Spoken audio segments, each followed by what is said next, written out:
Salve galera, tudo bem? Aqui é o professor Pablo Jamil, que estou aqui com o meu amigo Oliveira Soares. Estão aqui Oli, né? Oli, tanto faz, Oli Soares, Oliveira Soares, tanto fede como Catinha. Ai, que nojo! O Oli é meu parceiro, é talvez um dos maiores professores de história da humanidade. Nossa senhora, 1,96 m. Adoro! É um grande professor de história. O Oli está comigo num dos meus cursos, que é o Redação Sem Drama, que é o que orienta a galera para conseguir escrever redação, né? Para concurso, para vestibular, para Enem e tudo mais. E o Oli trabalha com a parte relativa às atualidades e história. E hoje a gente vai trazer um pouquinho daquilo que aconteceu durante a semana, naquele formato do jornal de ontem, né? Sim, sim. O que passou nós estamos contando agora para você, notícias boas, mas que servem também de orientação para você ter conteúdo para fazer uma redação que presta. Exatamente. Porque é o conceito do jornal de ontem. É você observar aquela notícia que você ainda não havia visto, passou e você não viu ou deixou de acompanhar.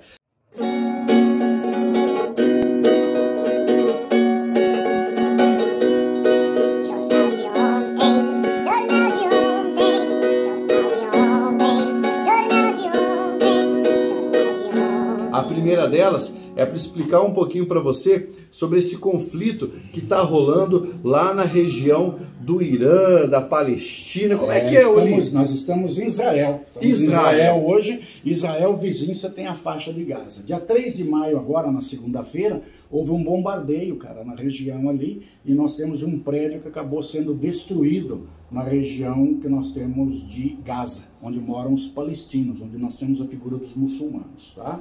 E aí nós temos esse conflito que vem se arrastando. Desde o dia 3 de maio, ontem, dia 13 de maio, comentou-se nesta madrugada até que as tropas israelenses chegaram vizinho a Gaza. Não existe ainda ideia de que houve invasão territorial, porque romperia uma série de acordos internacionais. Aqui existe uma coisa importante. Veja só, quando eu comecei a falar notícia, né, eu inclusive falei o lugar errado. Como você é burro?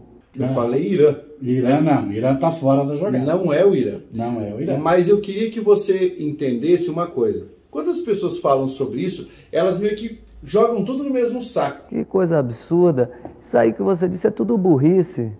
E eu queria que o Oli explicasse para nós, em linhas gerais, para a pessoa que está aí acompanhando entender o porquê desse conflito agora.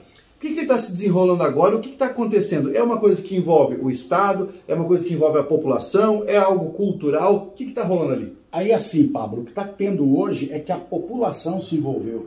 Normalmente nós tínhamos que havia um conflito entre soldados e grupos militantes de terrorismo. Hoje você tem os mais ortodoxos israelenses participando, que é uma população armada, e você também tem o palestino, o muçulmano, que também está indo às ruas. Perfeito. Tanto é que alguns israelenses aí andaram comentando, até os mais radicais, que teria acontecido essa semana a segunda noite dos cristais, que foi uma referência ao nazismo em 1938. Kristallnacht. Exatamente, quando as pessoas saíram às ruas quebrando lojas de judeus na Alemanha.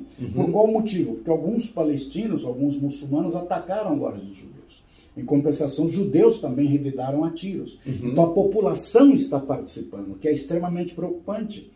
Porque você já não tem mais questão de Estado e grupo terrorista. Você hoje possui basicamente o que? A população se envolvendo no conflito. Perfeito. E isso pode se estender de uma forma muito maior, porque você tem vizinho ali o Hamas, que está na região de Gaza, mas você tem o Fatah na Cisjordânia, você tem o Hezbollah no Líbano, que são todas regiões vizinhas, sem entrar nos mais radicais, o Jihad Islâmica, o ISIS ou Al-Qaeda. Ou seja, é uma situação que tem um barril de pólvora exatamente. Que não está prestes a explodir, porque na verdade já explodiu. Ele já está incandescente. Há bastante tempo, né? Há bastante tempo. Quando o Oli veio aqui, nós perguntamos para ele a origem desse conflito. Ali começa assim, o pepino todo está em 48. Em 48 criou-se o Estado de Israel. A proposta da ONU, que vinha de 45, era você criar 2 estados e internacionalizar Jerusalém.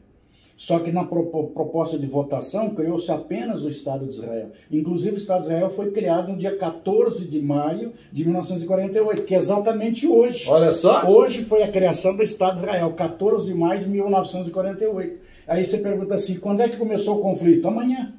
Dia 15 começou o conflito dos primeiros palestinos muçulmanos que não concordaram com aquilo que seria a criação do Estado de Israel.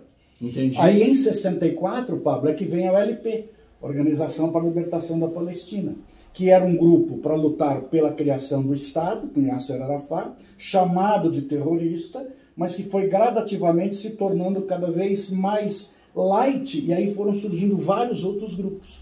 Tanto é que o partido Fatah deu origem a um braço armado chamado Hataf, que é, como é que chama? É acrônimo? Não?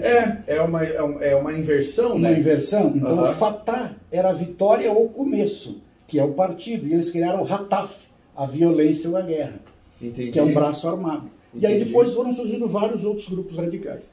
Que na realidade os grupos radicais não combinam, tá? O Hamas não gosta do Hezbollah, que não gosta do ISIS, que não gosta do Jihad Islâmica, mas eles têm um inimigo em comum. Melhor, dois, Estados Unidos e Israel.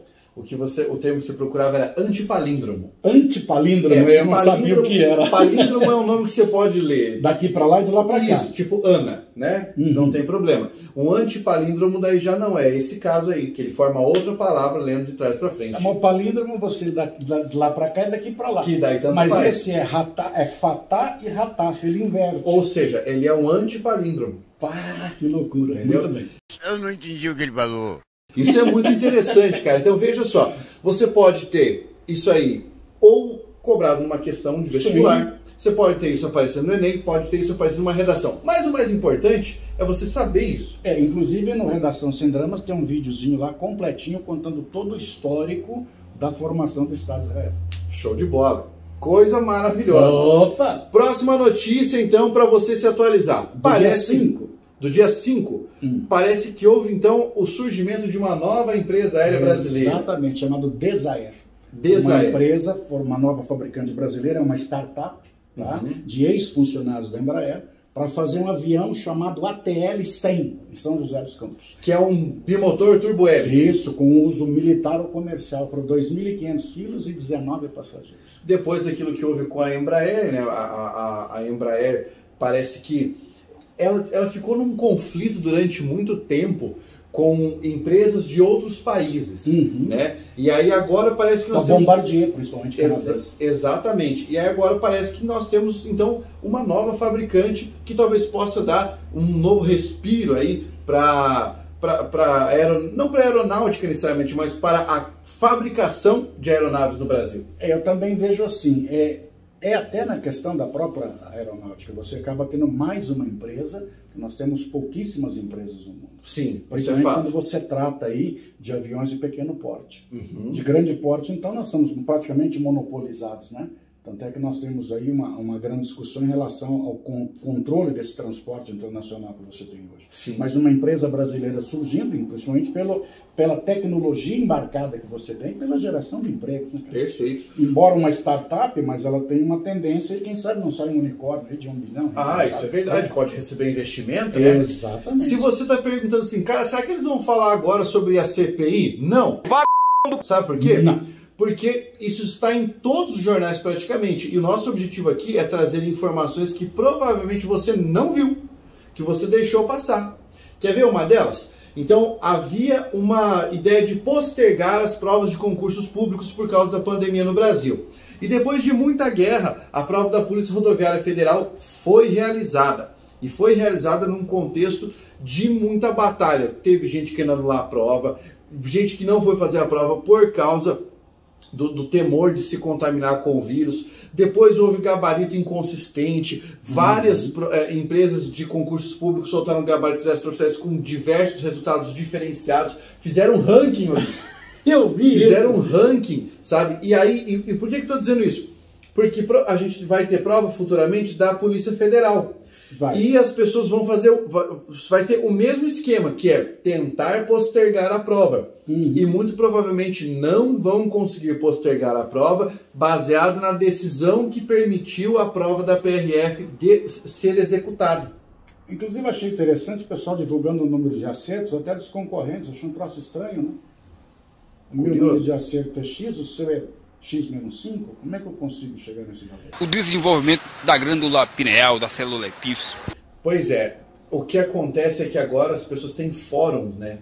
E nesses fóruns eles vão postando. Exatamente. Mas o cara não pode mentir? Eu mentiria. Ah, isso é lógico.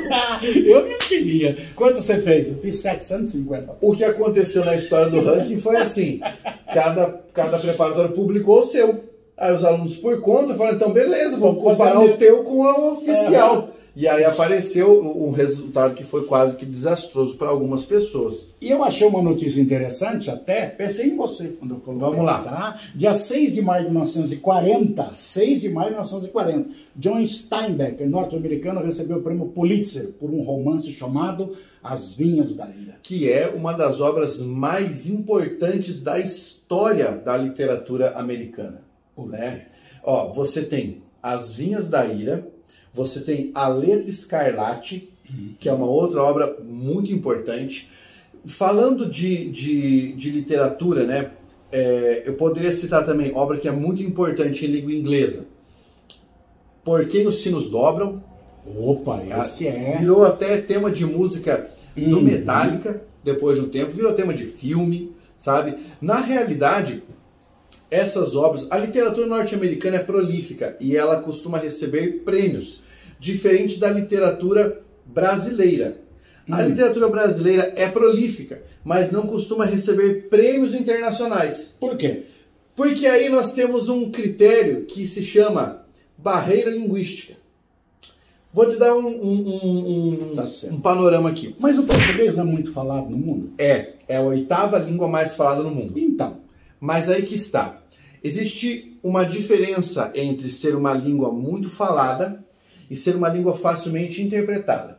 A língua portuguesa, do ponto de vista evolucionista da língua, biolinguisticamente falando, biolinguisticamente e bioevolutivamente falando, o português é a língua mais evoluída, e principalmente o português brasileiro, porque ele é extremamente prolífico. Nós podemos ressignificar tudo, remetaforizar tudo numa simples conversa. E isso é muito difícil para o estrangeiro. Traduzir um texto de língua portuguesa, um texto literário de língua portuguesa, é o trabalho mais inglório que um tradutor pode ter. Um tradutor de outra língua. Um tradutor norte-americano, um tradutor russo, um tradutor alemão. Vamos pegar aqui, eu vou dar um exemplo, tá? João Guimarães Rosa. Já ouviu falar de Guimarães Rosa? Né? Guimarães Rosa é um dos maiores escritores da nossa literatura. Aí ele vai lá e escreve um conto cujo nome é Reminisção. A palavra reminisção não existia até ele escrever. Era reminiscência, sabe? Então a palavra reminiscência tem um significado. Mas reminisção é uma palavra que ele inventou que tem um significado só para aquele texto. Não serve para nada. Exato, porque no texto Reminisção, ele mostra como é que uma pessoa enxerga a beleza de outra, que é fisicamente feia, mas espiritualmente bela, sabe? E só ele enxerga, com uma visão de caboclo. Então, por isso, reminisção e não reminiscência. Porque é o erro do caboclo falando. Então, traduzir isso é quase impossível. Como é que eu vou fazer, por exemplo, um norte-americano está morando lá em Nova York, daí ele vai ler João Guimarães Rosa. Como é que eu vou traduzir? A vida é difícil como cortar couve. Cortar couve tem sentido para nós, porque nós comemos aquela feijoada com a couve aqui, ó, fininha. E isso é difícil. Como é que se traduz isso? Como é que se traduz isso para o russo? Não traduz. E o falar também é terrível. Se falar que o cara cerrou a porta para nós é diferente. Exatamente. Quer ver outro caso? Vamos pegar ali a literatura que foi produzida no modernismo, ali, um pouco depois do modernismo, quando a gente já estava com o regionalismo bem forte. Você pega Jorge Amado. Teresa Batista, Cansada de Guerra. Obra fantástica. Uma das primeiras partes da Teresa Batista, você tem o narrador trazendo o paladar de você comer munguzá. Munguzá, que para nós aqui no sul do Brasil é canjica. Sabe? E aí, como é que você vai traduzir isso para o cara? Porque no texto, você sente o sabor do negócio. Só que você sente porque você é brasileiro. Você entende diversos aspectos culturais. Vários textos, por exemplo, hoje, um aluno nosso daqui, um jovem, não vai conseguir entender referências literárias do Machado de Assis, do José de Alencar, mas ainda está em português. Quando você passa para outra língua, você tem a dificuldade da tradução, a dificuldade da contextualização. Quem foi um dos poucos... É uma expressão idiomática. Isso, aquilo ali. Isso. Quem foi um dos poucos autores, críticos literários, do cânone literário, que conseguiu ler literatura brasileira em português e ter um entendimento parcial. Harold Bloom.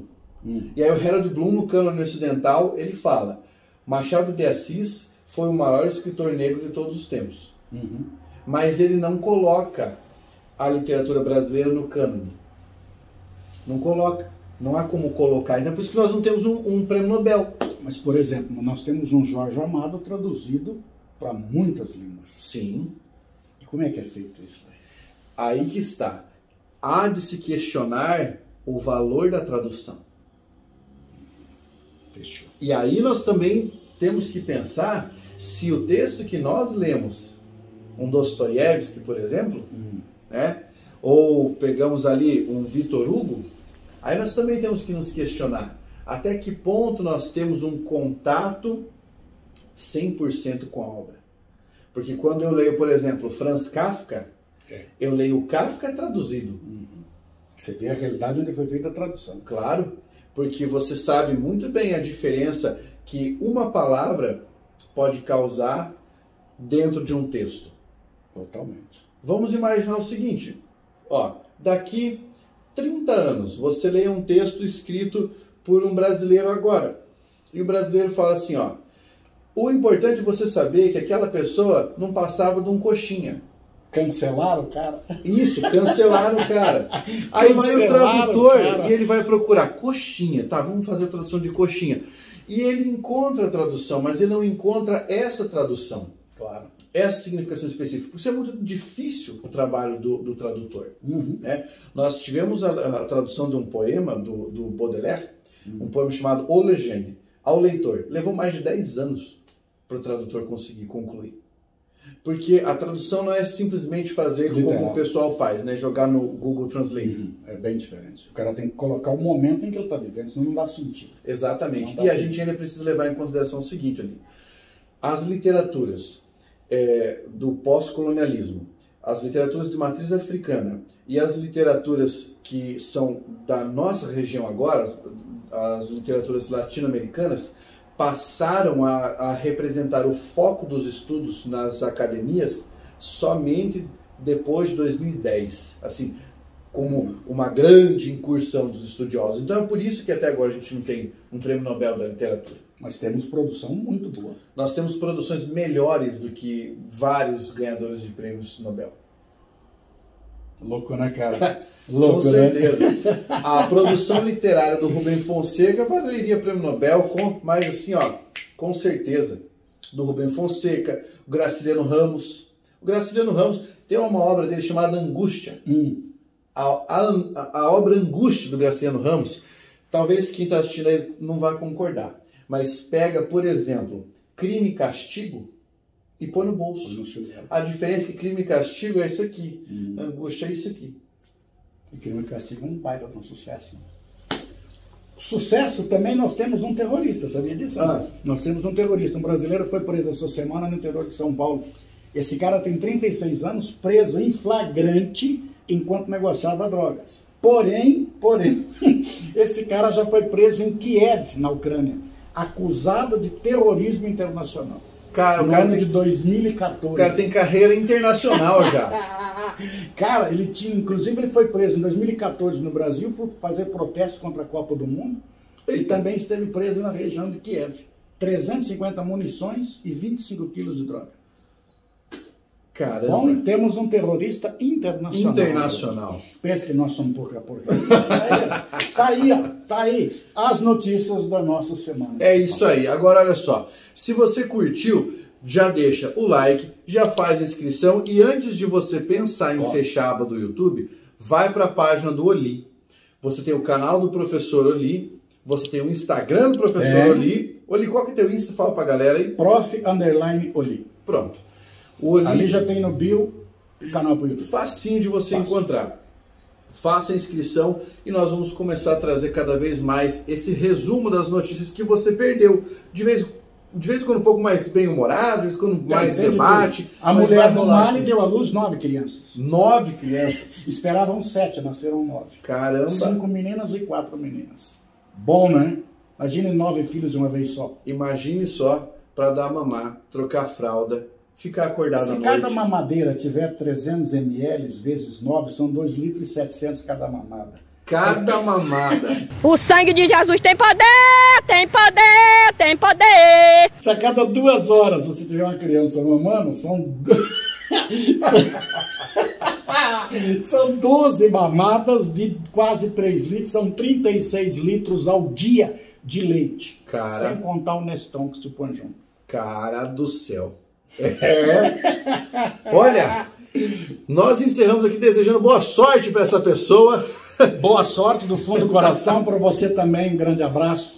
Até a próxima. Tchau para você.